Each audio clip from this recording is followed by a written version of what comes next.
Hey, welcome to the Home Services Home Show, where you learn everything you need to. And a whole lot you don't. Hey, we recorded one last week, and I had to do that part for you because you weren't here. Did you handle it? I did. It was okay. Yeah, it was okay. Are you qualified? Yeah, I'm Yeah, qualified. I got it. All right. Yeah, so we had Jeremy on there, Nice. roofing manager extraordinaire. Sure. And yeah, I think it went Do well. you like it? No, You hated I it? don't think he did. He was nervous. I'm like, I don't know why you're nervous. I'm going to ask you questions. Just answer them. Just Like- be you, right? Yeah, you've installed like 5,000 roofs. Like, Fine. I'm going to ask you roofing questions. You should nail this. You should nail it. So, Can you believe it's episode 61? episode 61, and it is March 2nd. And I don't care like when the real winter ends, but when March begins, winter's done for me. Yeah. I mean, could we possibly get some snow? Yes. Is it going to stay? No. It is the warm up. I am excited. I don't think daylight savings time is. It's next weekend. Yeah. So like. Yeah. So I was down in Pickwick fishing last week, and Amy got all that snow back home. Mhm. I'm like, and she's like, "Well, I'll do the driveway at the house, but across the street." Snow'd you get? She got like a couple 3 inches that one day. Oh. It was that wet, slushy stuff. Yeah. I'm thinking I'm gonna come home to a mess.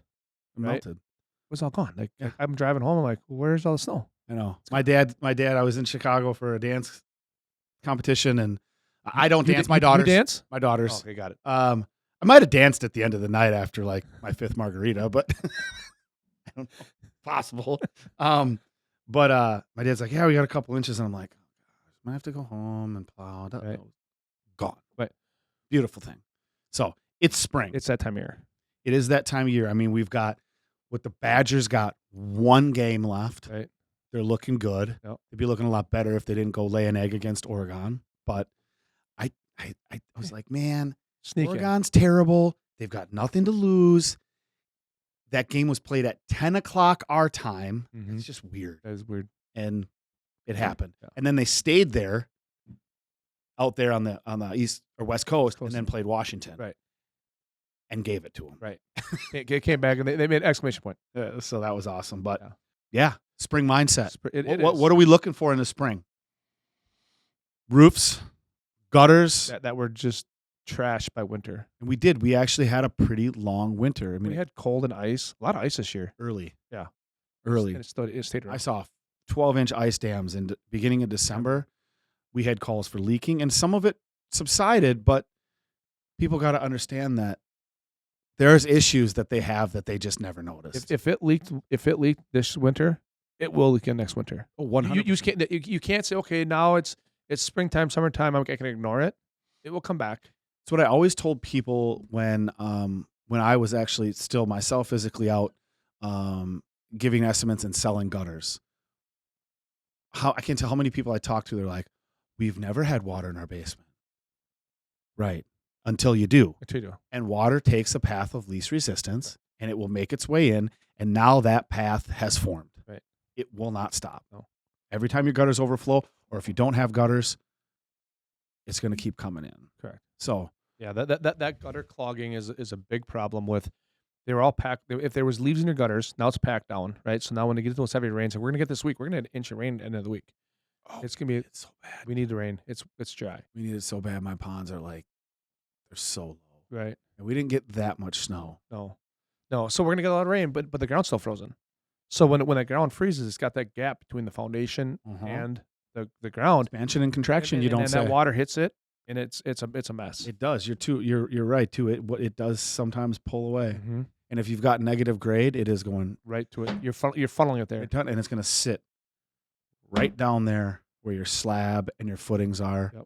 And hopefully it doesn't come. If your sump pump's not working, you're gonna be in trouble. That could be an issue. So, I mean, that's something to check. Yep. Check the sump pump. Yeah. So when you think about checking a sump pump, people are like, well, what do I check? Right? Like, well, first off, and typically most people's sump pumps, they got the arm that floats up and the float goes I up. was going to say, first thing, Find it. find it.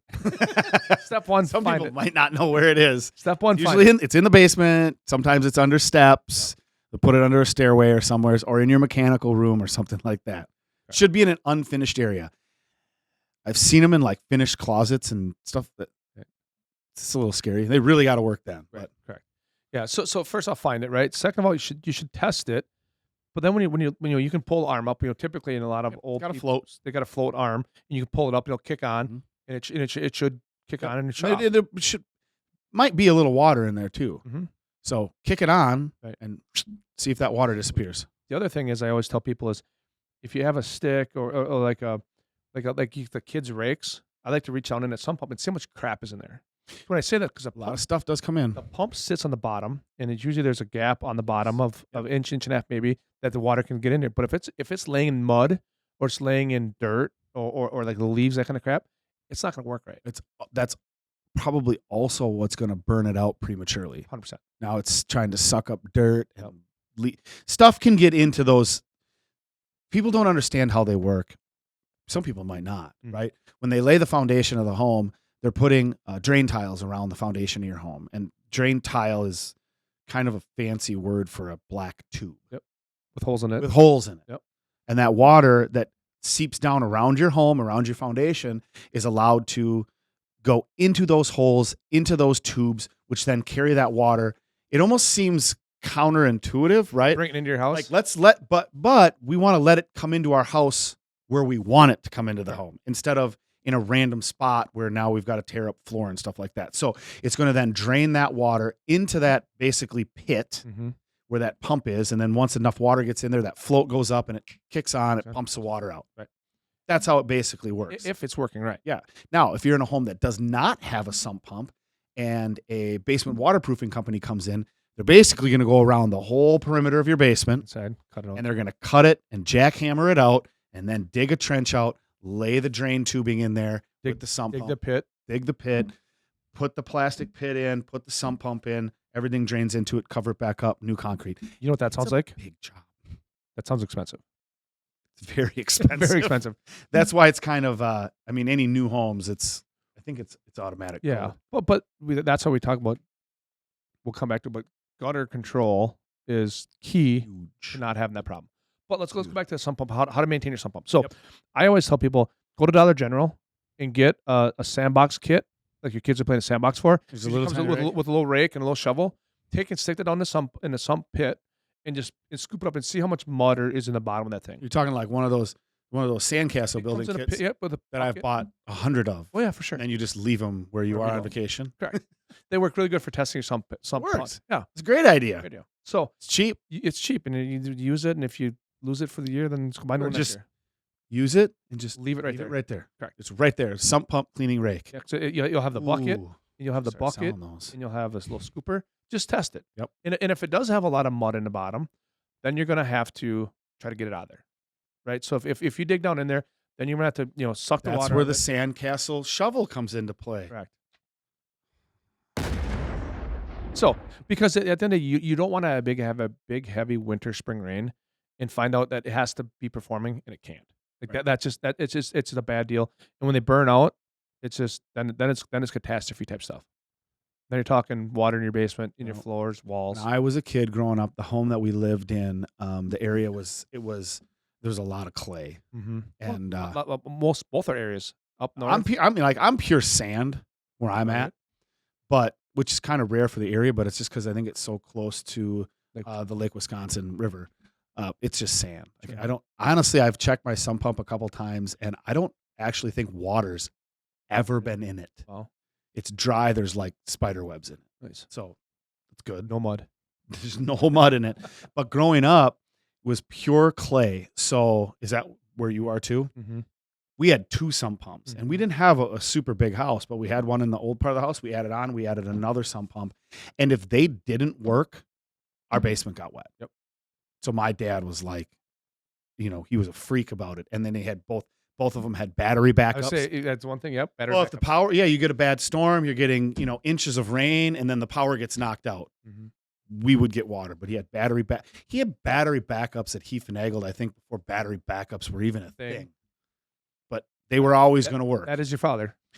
Greg was good at that. that is what he does.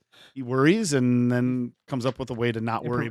Improvise and adapt. Well, Dr. Energy Saver, we with Dr. Energy Saver, they had the triple save. Yep. They had double backups on those things. They're amazing. 2 pumps, battery backup, the whole deal. The house that I had moved into for a little while we were building ours was right next to the pond. The basement was below the water level. It made absolutely no sense. I think the basement in that house was like maybe 1,000 square feet. 3 sump pumps, Wow. 3 sump pumps, and they ran Wow. all the time. You heard sump pumps running all the time, and they were all triple safes. Safe. Yeah, Yeah, that's wild. they were all triple safes, Buy but from- they buy worked. from, The buy from Bucks. basement was dry, but I mean, Right. it wasn't the best situation. So when you talk about water in your basement, there's really a couple ways it comes from, right? It comes from groundwater up, Mm-hmm. right? And then it also comes from rainwater that's got bad drainage, negative drainage towards your house, Mhm. and you're dumping either your gutters or your yard runs at your house. Those are the 2 ways you can get water near your basement. Right. That's when I say negative grade. Mm-hmm. So we want to have a positive grade around the house. So water falls, all the water that falls that the gutters don't catch, say it falls right outside the gutters, it hits the ground and runs away from the house. But over time, if you've had gutters that have overflowed and overflowed and overflowed, or you don't have gutters, the foundation, the ground next to your foundation starts to go the opposite way. Settles. It settles. And I've seen it so many times around homes where we get a ton of rain and they've just got pooled water up next to their home. Terrifying. Yeah. Well, think about a new home. I mean, they build homes so fast nowadays. So close. They backfill them. They can't, and then all of a sudden that ground doesn't have time to settle. now you have water sitting next to your foundation. Right. So many lawsuits, so many horror stories that I've heard about it, as well as when they build them so close and then funnel the water into in between them Right. from the gutters, but the house next to it might be lower. Well, it's running that way. Nothing you can do. So check into sump pump. Yeah, check the sump pump. Check your gutters. Right, your gutters this time of year will tell a lot. Right, if you forgot or we'll go with forgot, or if you were too lazy to clean them last fall, we'll tell your wife you forgot. That it's time to clean them because you need them. These are the heaviest rains we're going to get. Is those springtime rains it rains hard. So have those gutters cleaned out so they can function properly, get the water away. Mm-hmm. Again, checking. If your gutters are clogged, clean them out, but then also check your downspouts. People are like, oh, I cleaned my gutters. Okay, well, if your gutters are clogged, your downspouts might be clogged too. Especially if you've got small downspouts. Right. If your downspouts are like yay big, 2x3s, and at the top they're usually connected with a couple screws, like your opening is that big, and it's got ends of screws that catch stuff. everything. So sometimes you might need to go up and take those screws out, disconnect it, make sure that the curved part is cleaned out, because the gutter can be clean, but if the downspouts are clogged up, then don't work. Yeah, that's not good. No. Neighbors' tennis balls. Right. And that's why with gutter shutter specifically, what we do is we only use 3x4 inch downspouts, and we always use a wide mouth connector. So our hole at the top of the gutter is actually 4x6 inches, and then it goes into a 2x3 inch downspout. 3x4. I'm sorry, 3x4. Gotcha. Yeah. So a large opening for that water to get out. Right. And then you team that up with no debris being in there, and they just sucks the function water so well. It doesn't really matter. It'll blow your mind when it rains hard how much water can come out of a 3x4 downspout. Like it's like a fire hose coming out of there. Like when it's raining hard, and it's actually we're talking to Ian. It'd be fun to get some good summertime footage of when it's really racing out of a downspout. It is wild how much water can come off that. Shoots. Yes. It shoots out. And then we just hope that it keeps going. Right. Not back the correct direction. But that's also why when we come out to give an estimate, we're not just going measuring the gutter and going, here's your price. We're going around the home, we're checking grade, and we're making sure that the downspout extensions, the part that comes off the bottom, is going in the right direction, or maybe we need to move that downspout because the grade is wrong. Right. Well, that's the difference of engineering a gutter system versus throwing gutters up. There's a lot of guys or just covering them. Right. We just cover the existing gutters. We don't actually know if that gutter system's working. No. And when the water does get out of it, where's it going to go? Right. Like we want to be confident when we design a system. We know the water's going to go from your roof into your gutter, out the downspouts, and safely get away from your house. That's the key. How many times is there no other place to put a downspout?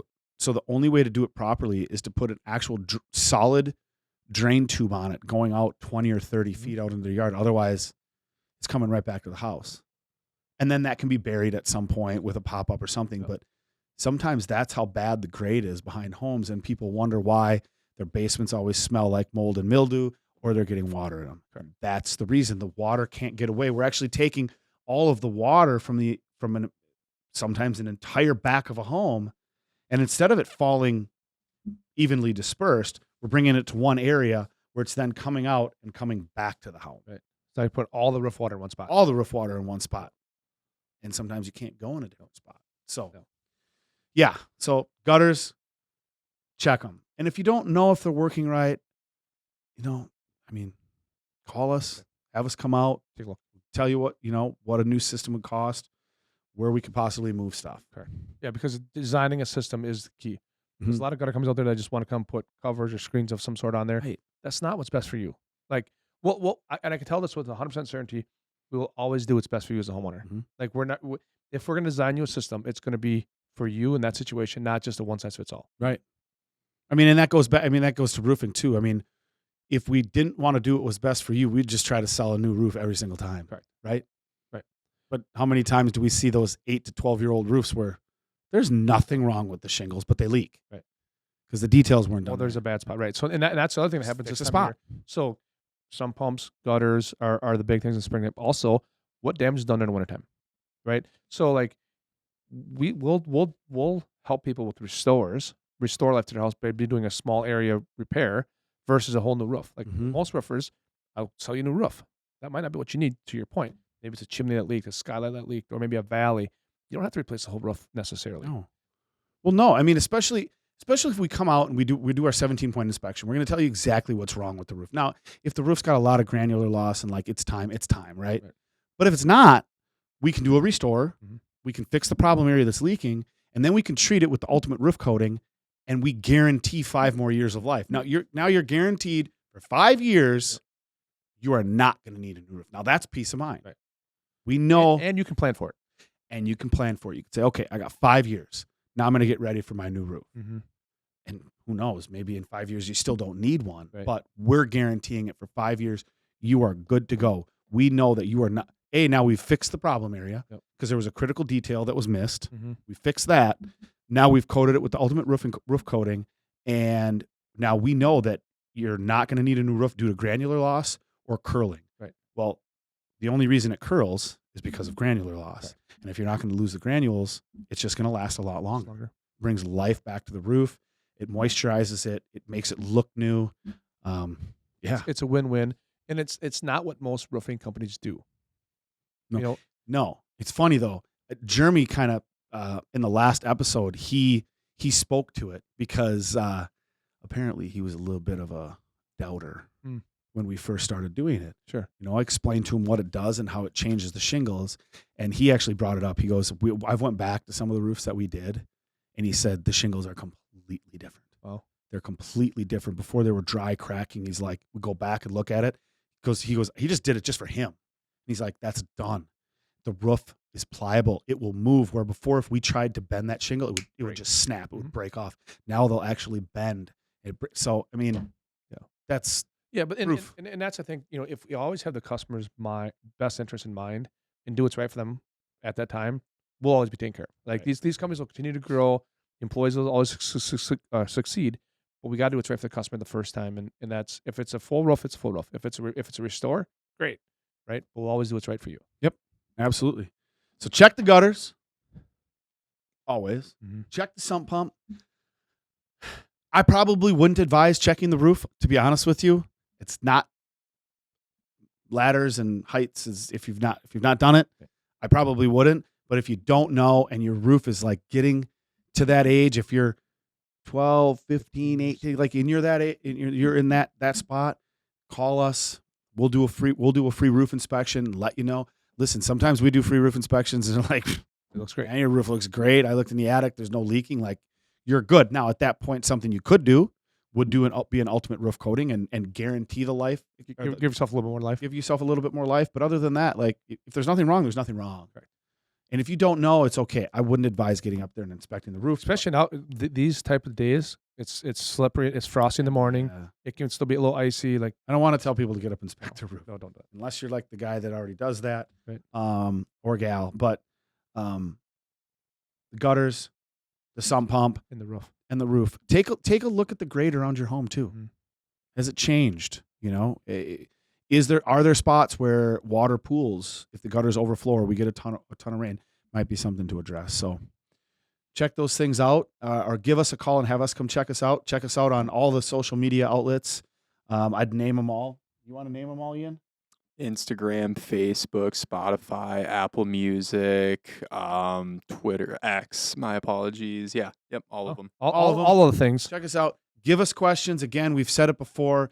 We love ideas for shows. We've got a lot of experience, but if we don't know it, Send us some pictures in. that would be awesome. Yeah, I'd love to see some pictures. We'll give away a little Wisconsin love if we get some good pictures sent in. Yeah, send us some pictures of your issues. It'd also be a great opportunity for 2026 is we'd like to bring some other experts on the show from different industries, maybe plumbing industries, heating, air conditioning, you name it. Get some other people in to talk about what they do to educate people and help people more. So thanks for watching. See you next time, guys. Bye.